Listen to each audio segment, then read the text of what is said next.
हाय दोस्तों, स्वागत है आपका पैशन कंपटीशन में सीटेट के प्रीवियस ईयर पेपर के सीरीज में। आज हम लोग डिस्कस करेंगे 20 दिसंबर 2021 के हुए ईवीएस के पेपर को। इसके पहले हमने ईवीएस के जितने पेपर किए मैक्सिमम पेपर आपकी इजी ही थे। आज के पेपर में आप 15 क्वेश्चंस में से 10 क्वेश्चंस करके दिखाएंगे। मेरा आप लोगों से रिक्वेस्ट है कि आंसर सुनने से पहले आप वीडियो को पॉज करके पहले खुद रिप्लाई करें आंसर को कि आपका कौन सा आंसर सही है, और लास्ट में मिलाए कि आपका 15 में से कितने क्वेश्चन सही हुए हैं। और कमेंट बॉक्स में ज़रूर बताएं कि आपका 15 में से कितना क्वेश्चन सही हुआ है। अगर जिन बच्चों का भी 10 क्वेश्चन सही हो जाता है तो यहाँ मान कर चलिए कि आपका ईवीएस का तैयारी बहुत अच्छा हुआ है। तो आइए स्टार्ट करते हैं क्वेश्चन नंबर 61 से।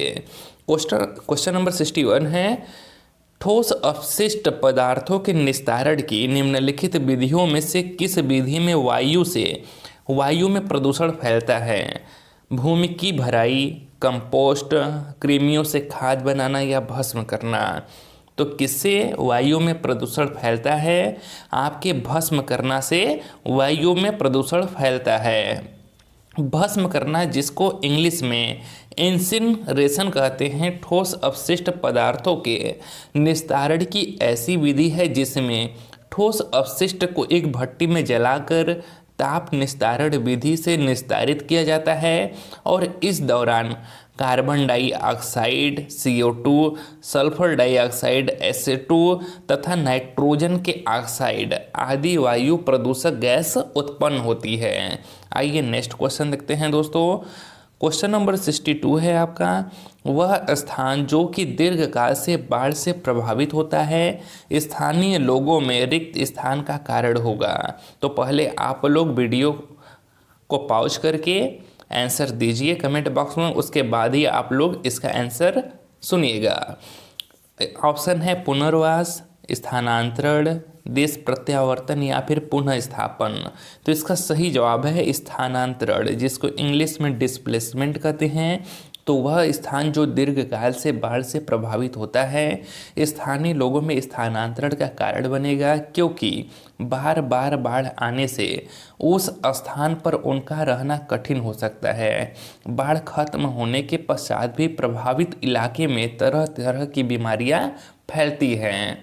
आइए नेक्स्ट क्वेश्चन देखते हैं। क्वेश्चन नंबर 63 है, टेपियोका का दूसरा नाम है। तो क्या है? मूली, कप्पा, अदरक या शकरकंदी। तो टेपियोका का जो दूसरा नाम है वह होता है कप्पा। उबले हुए टेपियोका के साथ नारियल की बनी करी भोजन के रूप में केरल में बहुत ही लोकप्रिय है। टेपियोका को केरल में कप्पा के नाम से जानते हैं, और टेपियोका एक तरह का स्टार्च होता है जो कसावा नामक पेड़ की जड़ से तैयार किया जाता है। इसे कई जगह टेपियोका ग्लोबुल्स भी कहते हैं, और यह साबूदाना की तरह दिखता है। कैसा दिखता है दोस्तों? तो यह साबूदाना की तरह दिखता है। आइए नेक्स्ट क्वेश्चन देखते हैं। हांगकांग में निम्नलिखित में से कौन सा भोजन लोकप्रिय है? सोमजैन, लिंग हू फेन, मापू टोफू, सुशी। तो कौन सा भोजन लोकप्रिय है सबसे ज़्यादा हांगकांग में? वह है आपका लिंग हू फेन। यह होता क्या है? तो हांगकांग के लोग सांप को खाना बहुत ज़्यादा पसंद करते हैं, और सांप के सूप को ही लिंग हू फेन कहते हैं। किसके? सांप के सूप को। ठीक है, सांप के सूप को क्या कहते हैं? लिंग हू फेन।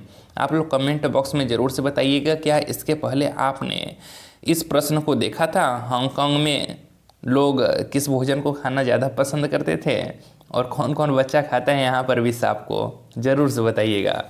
नेक्स्ट क्वेश्चन है कि किस प्रकार के पक्षी की चोंच मीट को काटने और खाने के काम आती है?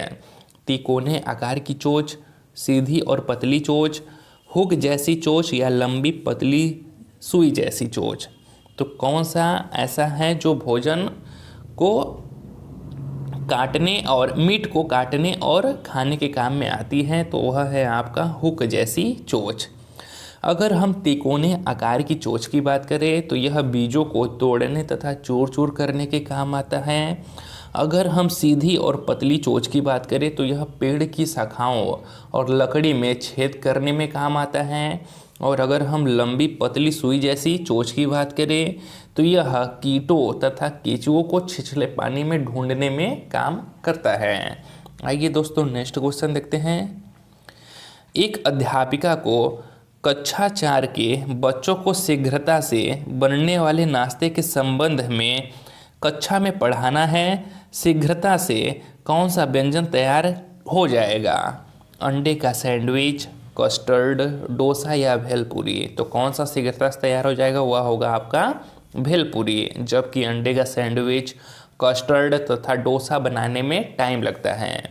आइए नेक्स्ट क्वेश्चन देखते हैं। पट्टचित्र की कला किस राज्य की परंपरागत पेंटिंग या हस्तशिल्प है? मध्य प्रदेश, उड़ीसा, गुजरात या फिर महाराष्ट्र। तो यह कहाँ का है? यह है आपके उड़ीसा का पारंपरिक चित्रकला। इसमें पट अर्थात इसका जो मतलब होता है कपड़ा। तो इसमें कपड़े पर हिंदू देवी देवताओं को दर्शाया जाता है। और अगर हम मध्य प्रदेश की कला की बात करें तो यहाँ पर आपकी नागभित्ति कला प्रसिद्ध है। इसके अलावा गोदन तथा गोवर्धन। अगर गुजरात की बात करें तो गुजरात में पिथौरा चित्रकला बड़ा ही फेमस है। और अगर महाराष्ट्र की बात करें तो महाराष्ट्र में आपका वर्ली चित्रकला, और इससे प्रीवियस ईयर में क्वेश्चंस ढेर सारे बने हुए भी हैं। ठीक है, वर्ली चित्रकला कहाँ का है? तो यह महाराष्ट्र का है। आइए नेक्स्ट क्वेश्चन देखते हैं। क्वेश्चन नंबर 68 है। महामारी के दौर में चिकित्सकों ने विटामिन सी से भरपूर भोजन करने का परामर्श दिया। उस समूह को चुनिए जिसमें विटामिन सी प्रचुर है। तो किसमें विटामिन सी प्रचुर मात्रा में पाया जाता है? वह आपके ब्रोकली, स्ट्रॉबेरी और नींबू में प्रचुर मात्रा में पाया जाता है। आइए नेक्स्ट क्वेश्चन देखते हैं दोस्तों। किस राज्य में झूम की खेती की प्रथा सामान्य है? इस क्वेश्चंस पर हम लोगों ने बहुत बार डिस्कशन किया हुआ है। तो यह कहाँ किया जाता है झूम खेती? वह है आपके मिजोरम में। इसके अलावा भी आपके नागालैंड, असम और मेघालय में आदिम जनजातियों द्वारा यह कृषि की जाती है। झूम खेती को हुई स्थानांतरित कृषि भी कहते हैं। इस कृषि में क्या होता है? इसमें किसान जमीन के टुकड़े पर उगी वनस्पति को काटकर एवं जलाकर साफ कर लेते हैं तथा वहां पर अनाज व अन्य फसलें उगाते हैं। जब उस जगह की उर्वरता समाप्त हो जाती है तो दूसरी जगह यही प्रक्रिया अपनाते हैं। इसलिए इस कृषि को स्थानांतरित कृषि भी कहते हैं। आइए नेक्स्ट क्वेश्चन देखते हैं दोस्तों। क्वेश्चन नंबर 70 है कि दक्षिण भारत में मनाए जाने वाले फसल काटने वाले पर्व हैं। तो कौन कौन से पर्व हैं? वह हैं आपका ओणम, पोंगल, उगादि और विशु। ठीक है दोस्तों, कौन सा? ओणम, पोंगल, उगादि और विशु दक्षिण भारत में फसल कटने पर मनाए जाने वाले त्यौहार होते हैं। अगर हम ओणम की बात करें तो ओणम केरल में मनाया जाता है, पोंगल तमिलनाडु में, और उगादि की बात करें तो यह आंध्र प्रदेश में, तथा विशु आपका कर्नाटक में मनाया जाने वाला त्यौहार होता है। इसके अलावा एक बहुत ही ज़्यादा पूछा जाता है वह है आपका बिहू। यह कहाँ मनाया जाता है? तो यह असम में मनाया जाने वाला त्यौहार होता है। आइए नेक्स्ट क्वेश्चन देखते हैं। क्वेश्चन नंबर 71 है। वर्ली जनजाति वर्ली आर्ट के लिए सुप्रसिद्ध है जो कि बनती है। तो वर्ली अभी हमने ऊपर बात किया था कि वर्ली कला कहाँ का है? तो यह महाराष्ट्र का है। ठीक है, तो वर्ली चित्रकला का संबंध कहाँ से है? महाराष्ट्र से है। और इसमें क्या होता है कि वर्ली जनजाति के द्वारा उनके घरों एवं पूजा घरों की फर्श पर एवं दीवारों पर वृक्ष, पक्षी, नर तथा नारी का सुंदर चित्र बनाते हैं। और इसमें साधारण तथा स्थानीय वस्तुओं जैसे गाय के गोबर तथा मिट्टी का प्रयोग किया जाता है। तो किसका प्रयोग किया जाता है? गाय के गोबर और मिट्टी का प्रयोग किया जाता है। आइए नेक्स्ट क्वेश्चन देखते हैं। क्वेश्चन नंबर 72 है। भारत में किन राज्यों के समूह से कर्क रेखा गुजरता है? तो अगर हम ग्लोब की बात करें तो ग्लोब में यहाँ पर देखिए जो इसको बीचों बीच से जो रेखा होकर गुजरती है उसे हम लोग कहते हैं भूमध्य रेखा, या इसी को कहते हैं विषुवत रेखा, या फिर 0 डिग्री अक्षांश भी कहते हैं। और इसके ऊपर 23.5 डिग्री अक्षांश से जो रेखा होकर गुजरती है उसे हम लोग कर्क रेखा कहते हैं। क्या कहते हैं? कर्क रेखा। और 23.5 डिग्री जो इसके नॉर्थ से होकर रेखा गुजरती है, यह नॉर्थ में है, और यह जो है साउथ में 23.5 डिग्री जो दक्षिण साउथ से होकर रेखा गुजरती है, उसे क्या कहते हैं, इसे मकर रेखा कहते हैं। ठीक है दोस्तों, तो आपका जो प्यारा भारत है हमारा, यह कहाँ पर है, यहाँ पर पड़ता है उत्तरी गोलार्ध में। और जो कर्क रेखा है यह भारत के बीचों बीच से होकर गुजरती है, और यह भारत के कुल 8 राज्यों से होकर गुजरती है। यह प्रश्न भी बहुत ज़्यादा पूछा जाता है कि कर्क रेखा भारत के कितने राज्यों से होकर गुजरती है, तो 8 राज्यों से गुजरती है। और किन किन राज्यों से होकर गुजरती है, तो आपके गुजरात, राजस्थान, मध्य प्रदेश, छत्तीसगढ़, झारखंड, पश्चिम बंगाल, त्रिपुरा तथा मिजोरम से होकर गुजरती है। इसको याद रखने का एक शॉर्ट ट्रिक होता है गमछा पर झार। ठीक है दोस्तों, तो इसमें जो सही ऑप्शन है वह होगा आपका ऑप्शन नंबर 2, छत्तीसगढ़, गुजरात और झारखंड से होकर गुजरती है।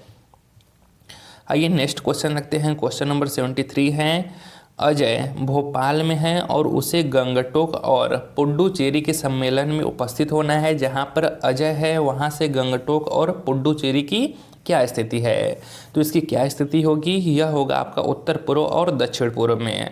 अगर हम भारत का मैप बनाते हैं तो कुछ इस प्रकार से बनेगा। ठीक है दोस्तों, तो यहाँ पर आपका देखिए एमपी पड़ता है और आपका पुडुचेरी यहाँ पर पड़ता है जो कि केंद्र शासित प्रदेश होता है, और आपका सिक्किम कुछ इस साइड पड़ता है। तो जब यहाँ से हम ऊपर जाएंगे तो इधर आपका उत्तर पड़ेगा, और इधर आएंगे तो यह पूरब पड़ेगा, इधर आएंगे तो यह दक्षिण पड़ेगा, और इधर जाएंगे तो यह पश्चिम। तो यहाँ से देखिए भोपाल से जो सिक्किम होगा किधर होगा, यह उत्तर और पूर्व में होगा।